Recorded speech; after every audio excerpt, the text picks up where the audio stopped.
여러분 안녕하십니까? 베러 목사입니다.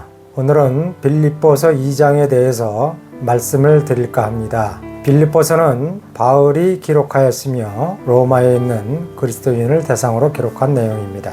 다른 내용들도 은혜롭지만 오늘은 특별히 2장에 대해서 중요한 부분만 짤막하게 복음의 진리를 말씀을 드릴까 합니다. 빌립보서 2장에서의 핵심은 세 가지로 나눌 수가 있습니다. 오늘은 이 세 가지에 대해서 잠시 말씀을 드립니다. 첫 번째로 2장 6절에 보면은 그는 근본 하나님의 본체이시나 하나님과 동등됨을 취할 것으로 여기지 아니하시고, 그 다음에 12절 말씀을 보겠습니다. 그러므로 두렵고 떨림으로 너희 구원을 이루라. 그리고 세 번째로 21절 말씀을 한번 보겠습니다. 저희가 다 자기 일을 구하고 그리스도 예수의 일을 구하지 아니하되, 이렇게 세 가지로 요약할 수가 있습니다. 첫 번째로 예수님이 하나님의 본체였다는 것입니다. 예수님 안에는 하나님의 신성이 있으시며 예수님은 인성과 신성으로 오셨던 것입니다. 그래서 9절에 보면은 이러므로 하나님이 그를 지극히 높여 모든 이름 위에 뛰어난 이름을 주셨다고 하였습니다. 그러므로 예수님은 하나님의 본체이시며 그 안에는 하나님의 신성이 있다라고 이해하시면 됩니다. 그래서 모든 만물이 예수님의 이름 앞에 굴복하는 것입니다. 예수님에게는 구주로서 이 땅에서 제사하는 권세가 있습니다. 인간은 누구나 부족한 가운데서 태어나는데 그 부족함이 죄이며 부족함을 주님의 성품으로 채워줄 때 제사함이 되는 것입니다. 앞전의 기초과정에서 죄의 본질에 대해서 말씀을 드린 바 있습니다. 죄의 본질이 부족에서 발생하는 것입니다. 그럼 인간이 이렇게 부족하고 죄가 많은데 왜 하나님은 처음부터 온전하게 짓지 않았느냐는 물음표가 생깁니다. 하지만 이것은 사람의 생각이며 성경에서는 이것을 사람의 의라고 합니다. 의라는 것이 사람의 생각을 의라고 하는 것입니다. 하지만 성경의 진리는 그렇지 않습니다.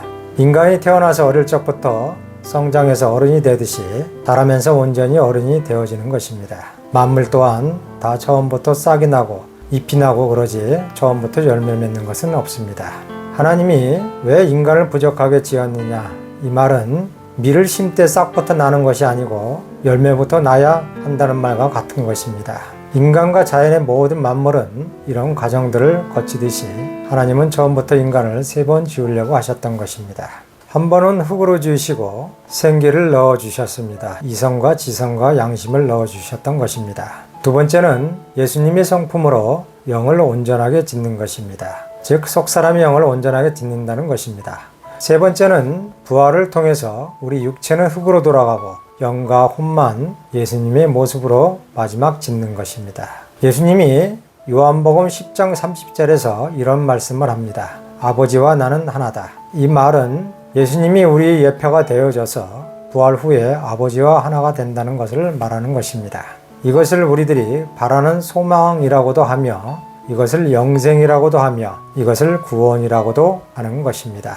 예수님이 하나님의 본체였다는 것은 예수님이 육체가 아닌 예수님 안에 있는 신성이 본체였다는 것입니다. 예수님이 육체인 인성이 죽으신 것입니다. 예수님의 인성은 죽고 부활할 때는 무엇으로 부활되냐면 영체로 부활이 되었던 것입니다. 성경이 그냥 써놓은 것이 아닙니다. 예수님이 부활하실 때 신성으로 부활하셨습니다. 그리고 예수님이 육체는 영체로 바뀌었습니다. 이 모습이 누구냐면은 앞으로 부활할 성도들의 모습입니다.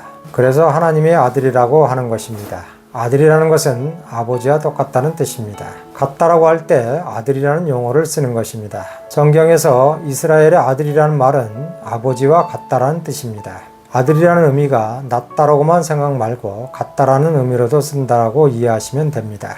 6절 말씀은 예수님이 하나님의 본체이시다. 예수님 안에 있는 신성이 본체이라는 것입니다. 예수님의 이름은 원래 사람의 이름이 아니고 하늘에서 내려지는 구원자라는 의미입니다. 성경에는 예수님처럼 비슷한 이름이 들어있지만 우리들이 일반 사람들에게 부르는 그런 이름이 아니고 구원자라는 의미입니다.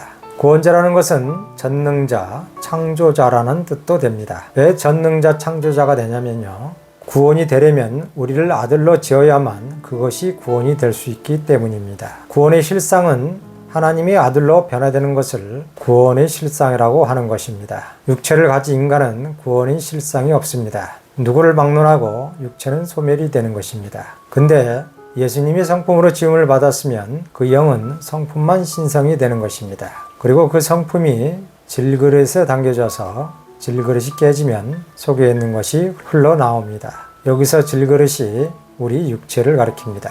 그래서 우리 육체가 고난을 받거나 어려움을 받으면 믿음을 버리는 것입니다. 질그릇 속에는 보화가 담겨져 있으며 그 보화는 예수님의 성품으로 지음을 받은 영이 담겨져 있는 것입니다. 그러므로 우리는 이 질그릇에 담겨진 보화를 보존해야 할 의무가 있는 것입니다. 그러기 위해서는 성령 안에서 찬송과 기도와 말씀이 삶 속에서 끊이지 않아야 될 것입니다. 오늘은 여기까지 하겠습니다. 다음 시간에 또 뵙겠습니다. 감사합니다.